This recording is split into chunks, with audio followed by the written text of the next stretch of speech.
Ok, vamos a ver lo que es la segunda parte de la asignatura, que son los circuitos magnéticos, y dentro de esto vamos a dividirlo en dos partes. Una que esta es la primera parte, que serían los conceptos básicos, y la segunda parte que va a ser un poco más práctica.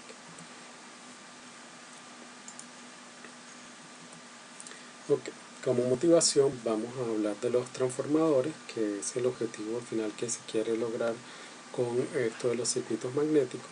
Okay. Y para llegar al final a caracterizarlo eléctricamente. Pero ahora vamos a ver cómo es que trabaja, cómo es que se producen o funcionan los campos magnéticos dentro del transformador. Los transformadores, me imagino que hayan visto en algún momento este tipo de transformadores en postes de luz o también bajo las aceras o en otros sitios. Aquí tenemos dos tipos de transformadores, un transformador monofásico y un transformador trifásico. Los transformadores van a tener la función de elevar o disminuir la tensión. Okay, tenemos un punto donde entran unos cables con una tensión y en el otro punto saldrían con otra tensión, como está también visto aquí. Okay. Bueno, el transformador por dentro tiene unos núcleos, que son los núcleos ferromagnéticos, donde están enrollados unos cables, ¿okay? Y por medio de esos cables va a circular una corriente. Esa corriente, como sabemos, cuando circula una corriente por un conductor, produce un campo magnético. Ese campo magnético va a ser entonces captado por este núcleo del transformador y va a pasar por la otra bobina. ¿Sí? Otra bobina como podemos ver aquí. Entonces, cada una de esas bobinas va a tener un número de vueltas diferente y eso es lo que me va a producir elevar o disminuir la tensión. Al yo elevar y disminuir la tensión, puedo también elevar o inversamente proporcional, estoy elevando o disminuyendo la corriente. Al yo disminuir la corriente, tengo la facilidad o tengo la ventaja de que puedo utilizar conductores de menor calibre, por lo tanto van a ser conductores menos costosos. Okay, aquí podemos ver en esta figura un esquema de cómo trabaja o las relaciones que hay en un transformador, tanto de las corrientes, con el número de vueltas, con el flujo magnético. Fíjense que en el transformador vamos a tener un devanado que vamos a llamar devanado primario, que va a ser una bobina que está enrollada alrededor de ese núcleo del transformador, que es un núcleo ferromagnético, que vamos a ver más adelante de qué trata eso. Y la corriente al pasar por este cable me produce un campo magnético que es captado por ese núcleo, que es un núcleo, puede ser de hierro, por ejemplo. Ese núcleo va a circular por dentro del flujo magnético o campo magnético, y ese flujo magnético a su vez va a circular por la bobina del secundario, ¿okay? O devanado del secundario. Cada una va a tener un número de vueltas distinto, ¿okay? Y esa relación de número de vueltas es lo que me va a permitir elevar o disminuir la tensión y inversamente proporcional la corriente. Okay. Vamos a definir lo que es un campo magnético. Es un campo vectorial que actúa sobre ciertos materiales llamados magnéticos. Este campo es el resultante del movimiento de cargas eléctricas que producen una influencia magnética sobre materiales magnéticos. O sea, hay ciertos materiales que tienen la capacidad de captar más fácilmente estos campos magnéticos producidos por el movimiento de cargas, y esos son los que llamamos materiales magnéticos. Y esa interacción que hay entre la corriente que produce el campo magnético y esos materiales es lo que se llama, o es el campo magnético, esa interacción que hay. Bueno, hablamos también y vamos a definir también el flujo magnético phi, que es el que vimos que circulaba por el núcleo del transformador. Entonces, vamos a definirlo de la siguiente manera. Las cargas eléctricas en movimiento producen líneas de flujo magnético en forma de círculos concéntricos alrededor de las cargas en movimiento. El flujo magnético total en una región de densidad de flujo uniforme se puede determinar por la siguiente ecuación, por la ecuación número 1, donde tenemos que phi, que es el flujo magnético, va a ser igual a B, que es la densidad de flujo magnético por el área. Entonces tenemos que el área se mide en metros cuadrados, la densidad de flujo magnético B sobre esa área en teslas, que se denota con la letra T mayúscula, y el flujo magnético total en el área se mide en Webers. ¿Cómo definimos cada una de estas unidades que acabamos de hablar? Bueno, un Weber es la unidad de flujo magnético que al atravesar un circuito de una sola espira produce una fuerza electromotriz de 1 voltio. Y si se anula esa fuerza en ese dicho flujo en 1 segundo por decrecimiento uniforme. Entonces de esta manera tenemos que un Weber va a ser igual a 1 voltio segundo, o va a ser igual a 1 Tesla por metro cuadrado, o sea, multiplicado por metro cuadrado, y va a ser igual también a 1 metro cuadrado, kilogramo, segundo cuadrado, entre amperes. Tenemos la definición de Tesla también, donde me dice que un Tesla es la medida de la densidad de flujo magnético repartida normalmente sobre una superficie de 1 metro cuadrado, que produce a través de esta superficie un flujo magnético total de 1 Weber. Entonces un Tesla va a ser 1 Weber sobre metro cuadrado igual a 1 voltio segundo sobre metro cuadrado. Aquí tenemos entonces lo que sería la espira, ¿okay?, que tiene en el centro un área de 1 metro cuadrado y por ella circula un flujo de 1 Weber, y eso me produce entonces una tensión de 1 voltio. Este esquemita o este dibujo lo podemos usar para ver tanto el Weber como la densidad de flujo magnético. Bueno, la densidad de flujo magnético B, que acabamos de nombrar, la vamos a definir de la siguiente manera. La densidad de flujo magnético es la medida de la concentración de flujo que pasa a través de un área unitaria, y está dada por B igual a phi entre A. Es decir, la densidad de flujo magnético va a ser igual al flujo entre el área. Okay. Bueno, ¿cómo relacionamos ahora esa densidad de flujo magnético con la corriente que lo produce? Entonces, por medio de la ley de Ampère, la relación entre el campo magnético B, creado por el hilo conductor de longitud infinita, con la corriente I que circula por el hilo en el vacío, va a estar dada por esta integral, que va a ser la integral sobre un contorno C del producto punto o producto escalar de flujo magnético por un diferencial de longitud, sobre el contorno C, y eso va a ser igual a mu sub 0 multiplicado por la corriente encerrada. Mu sub 0 va a ser la permeabilidad magnética del vacío o del aire, y la corriente total dentro de la curva de integración, ¿okay?, o el contorno de integración. Fíjense, como esto es un producto escalar, el producto escalar por definición lo podemos poner como el producto de los módulos de los vectores por el coseno del ángulo que forman esos dos vectores.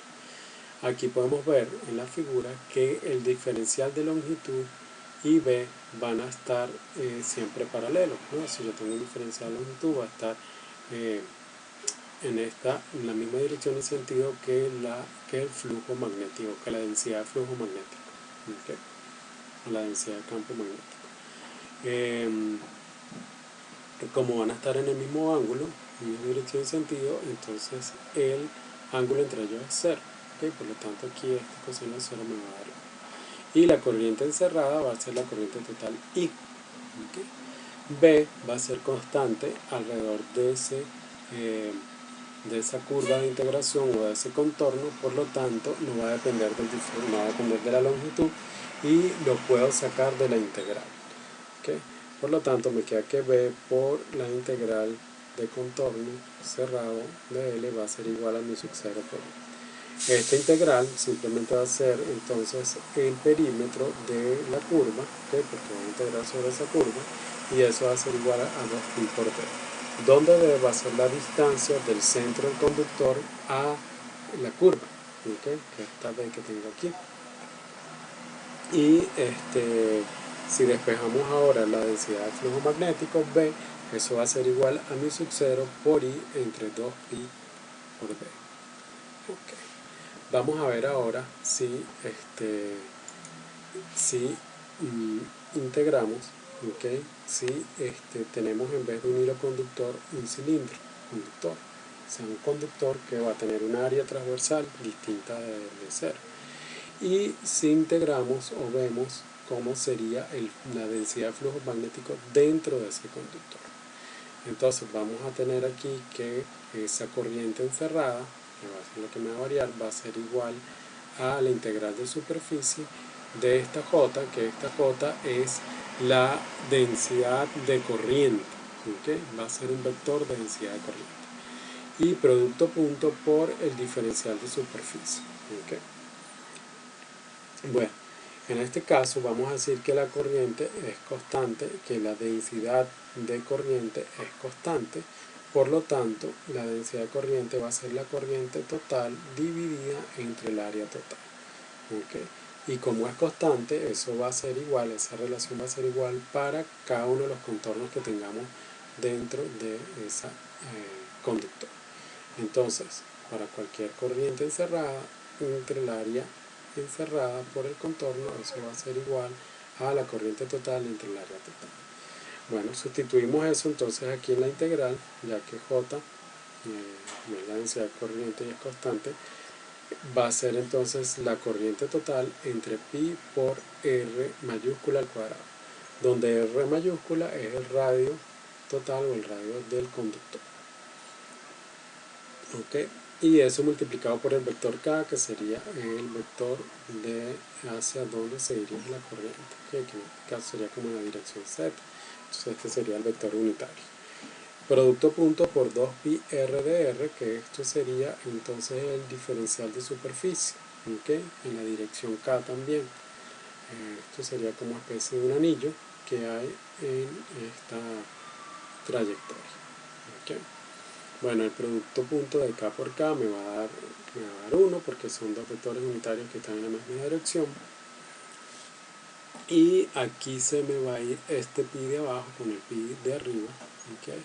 Y me queda entonces 2i por r entre r mayúscula al cuadrado diferencial de r, entre con la integración de 0, que va a ser el centro, hasta d. ¿Okay? Bueno, entonces resolviendo esta integral nos queda que la corriente encerrada es 2i entre r cuadrado, que esto sale de la integral porque ahí no va a depender del radio, r también es una constante, y la primitiva de r sería r cuadrado sobre 2 en los límites de integración de 0 a d. ¿Okay? Si sustituimos aquí d, ¿okay? Este 2 que está afuera se me va con el 2 adentro y me queda que es i por d cuadrado entre r cuadrado mayúscula.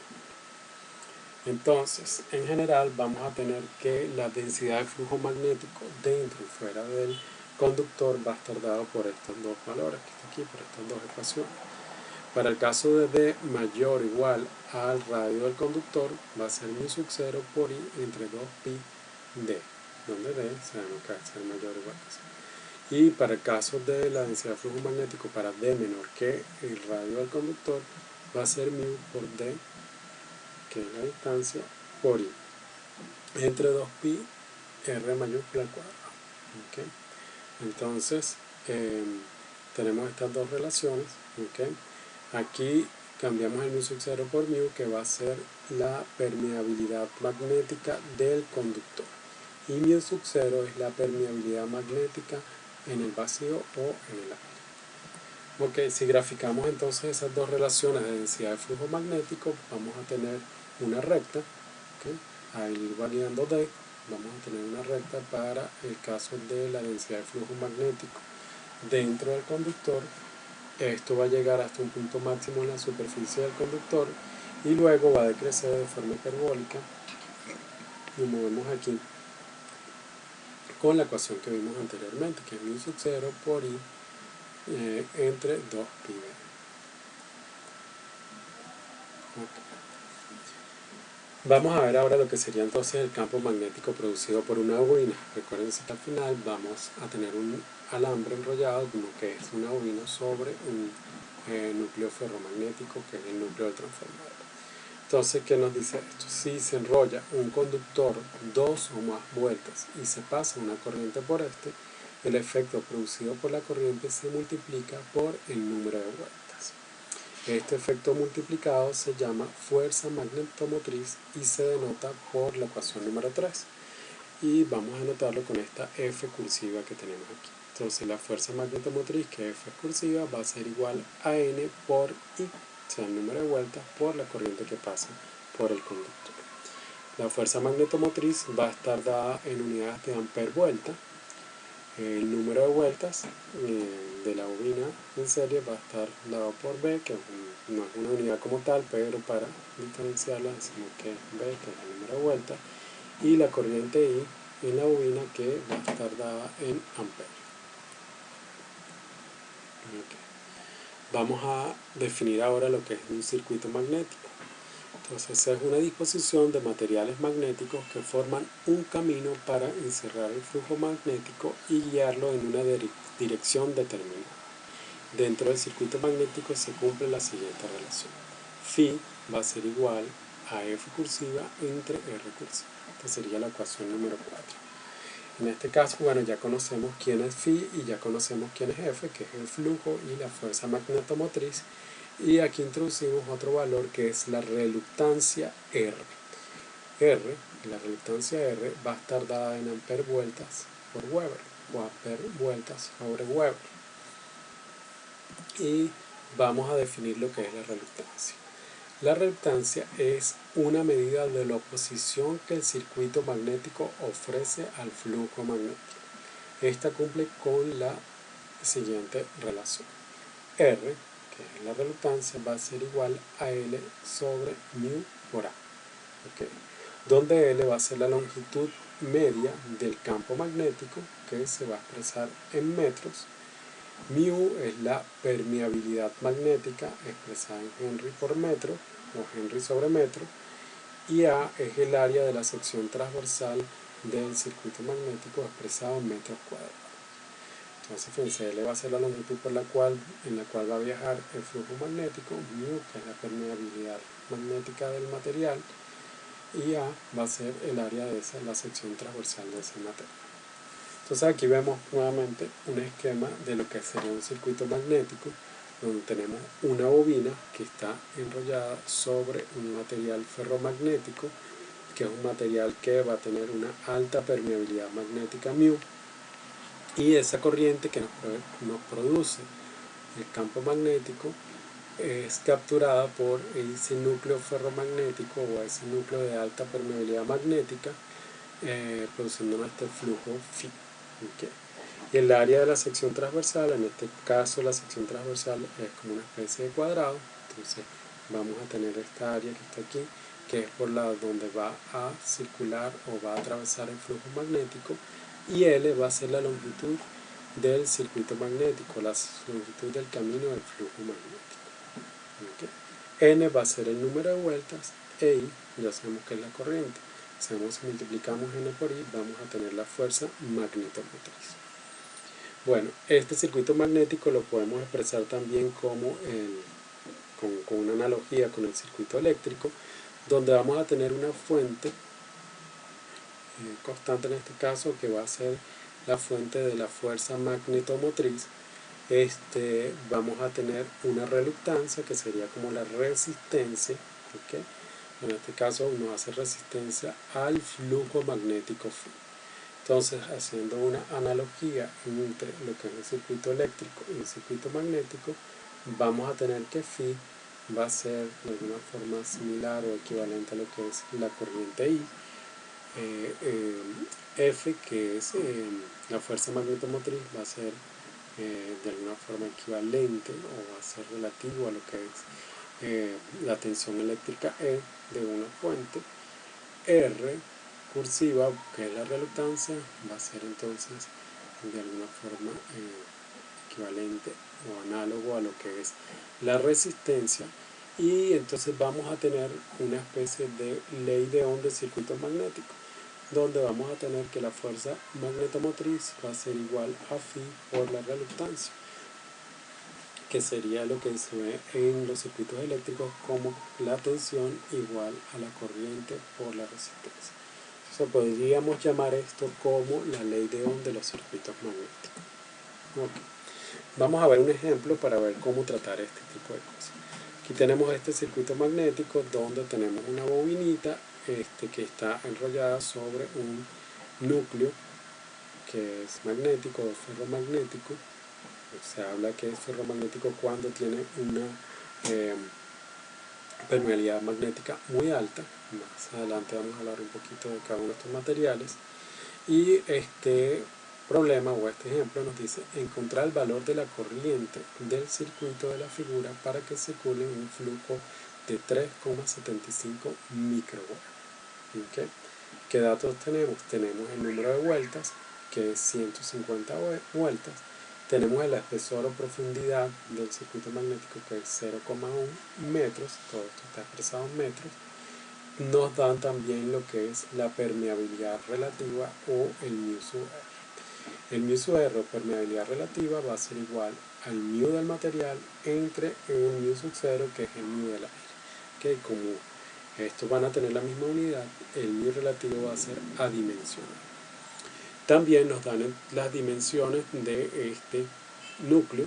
¿Okay? Nos tenemos aquí que sería 0,60 metros.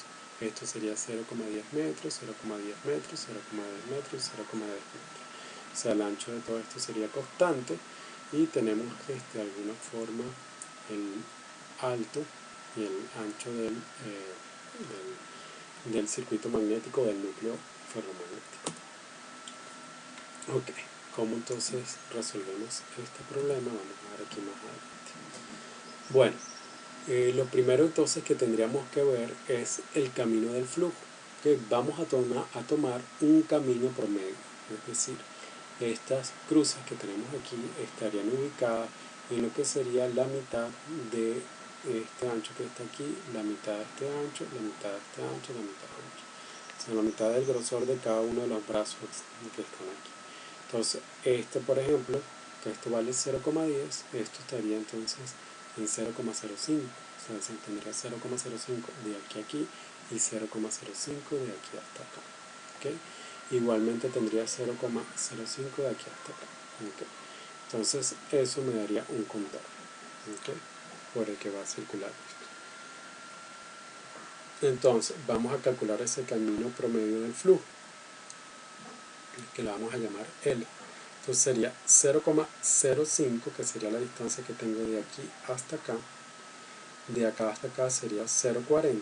Si yo tomo aquí el total, que es 0,60, y le quito 0,1 y 0,1 para acá, entonces tendría 0,60 menos 0,2. O sea que de aquí a acá tengo 0,40 metros. Y me faltaría este pedacito de aquí hasta acá, que sería 0,5 metros. ¿Okay? Esa sería la longitud de este tramo que está aquí. Pero lo voy a multiplicar por 4. ¿Okay? Por 4. Esta m de aquí está de más, debería estar aquí. Entonces multiplico por 4 porque tengo ese camino 4 veces. Eso me daría la longitud completa. Esa longitud completa sería igual a 2 metros. ¿Okay?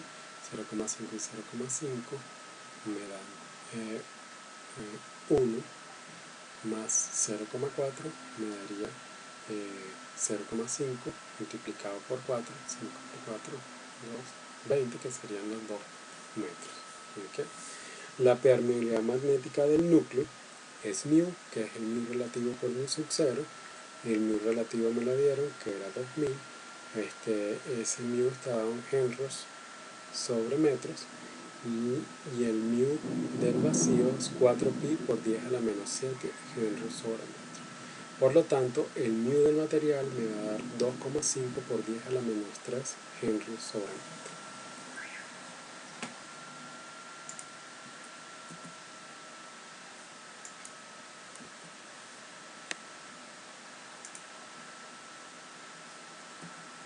Okay.